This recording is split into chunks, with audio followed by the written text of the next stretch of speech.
Today, we're going to step inside a mind that's been through something incredibly difficult. We're going to explore the psychological world of someone who's trying to navigate a toxic relationship.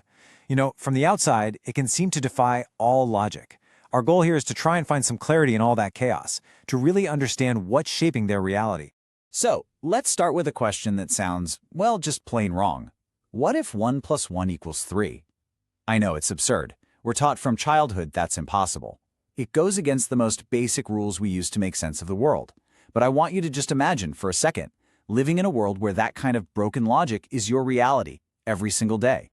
And that's the thing. For someone stuck in a toxic relationship, 1 plus 1 equaling 3 isn't some riddle or a weird thought experiment. It's what they actually live through. It's a world where the rules are constantly changing, where what was true yesterday is suddenly a lie today, and you're the crazy one for remembering.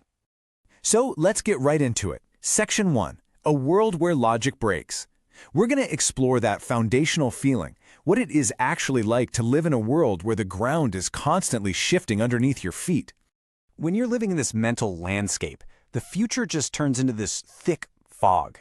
Chaos somehow starts to feel normal, and logic, it's not a reliable tool anymore. This is why even the smallest decision, like what to make for dinner, can feel like this monumental, high-stakes choice. And this constant hesitation, this deep-seated uncertainty, it just seeps into every single part of your life until you're utterly exhausted just trying to get through the day.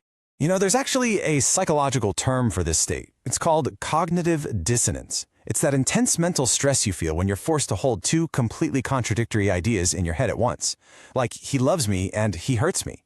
And in a toxic dynamic, this isn't an accident. It's often a tool. It's actually weaponized. By creating these endless contradictions, an abuser can keep someone in a state of confusion, making them so much easier to control. Okay, so that's the feeling of it all. That constant confusion. But what's actually happening inside the brain to cause it? Because this isn't just a state of mind. Oh no, it is a very real, physiological response. We're talking about a brain that's been forced into a constant state of high alert. So, let me introduce you to a key player here, the prefrontal cortex. You can literally think of it as the CEO of your brain. It's the part that's in charge of all the big, important stuff. Planning, decision-making, managing your emotions, basically all the executive functions that help you think clearly and navigate the world. So what happens to our CEO when the company is under constant attack? Well, it creates this awful downward spiral. First, that relentless stress creates a thick mental fog, making it nearly impossible to think straight. Then, inside that fog, cognitive distortions, those twisted ways of thinking, start to grow. From there, as your perception of reality gets all warped, your self-confidence just plummets. And finally, your ability to manage your own emotions gets so worn down that making a clear, logical decision feels pretty much impossible. Now, when your brain's CEO gets taken offline like this, it leads to some pretty specific behaviors. And this is so important to understand. From the outside, it can really look like self-sabotage. But from the inside, it is all about survival. This brings us to a huge pattern we see, something called compulsive repetition. Honestly, the best way to think about it is like a scratched record. The needle gets struck in a groove, and the same few notes of a song just play over and over and over again. The person gets locked into this loop, reacting to the same trigger in the exact same way. It's not a conscious choice. It's a survival instinct that has completely taken over the controls. And that right there is the truly heartbreaking part. This pattern is why so many people find themselves in the same awful situation, just thinking to themselves, how on earth did I get here again? It's because that internal programming, the wiring, that was created by a brain just desperately trying to survive, it keeps leading them right back down the same painful road.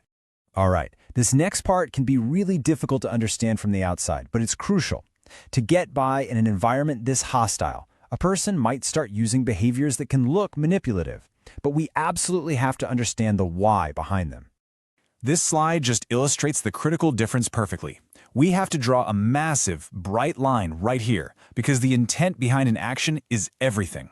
On one side, you have offense. A narcissist lies to enhance themselves, to puff up their own ego. It's a sword. On the other side, you have defense. A victim might lie to protect themselves, to minimize damage, to literally just stay safe. It's a shield. One is about inflating the ego, the other is about preserving the self. They are not the same thing. And this quote just nails it. It really is that simple. It is the fundamental difference between offense and defense. One lie is a sword, used to build up a false self. The other is a shield, desperately trying to protect a real self that's been shattered into pieces. So all of this leads to a really important question, right? What makes someone vulnerable to this kind of relationship in the first place? And so often, the answer isn't about the present, but about the unhealed wounds we all carry from our past. These relationships, they almost never pop up out of nowhere. They find and latch onto vulnerabilities that are already there. These old, unhealed wounds, often from childhood. We're talking about things like a deep fear of rejection or abandonment, the lingering pain from an old betrayal, or that slow erosion of self-esteem from insults you heard long ago. A toxic partner can become an expert at finding these exact sore spots and just pushing on them. Look, if you take just one thing away from our time together today, please let it be this. Understanding these patterns is never, ever about blaming the victim, not for a single second. It is all about bringing clarity to the confusion and validating an experience that is intentionally designed to make someone feel completely lost and alone. So let's be absolutely crystal clear on this. The behavior we've been talking about, when seen in the context of a toxic relationship, is not a character flaw.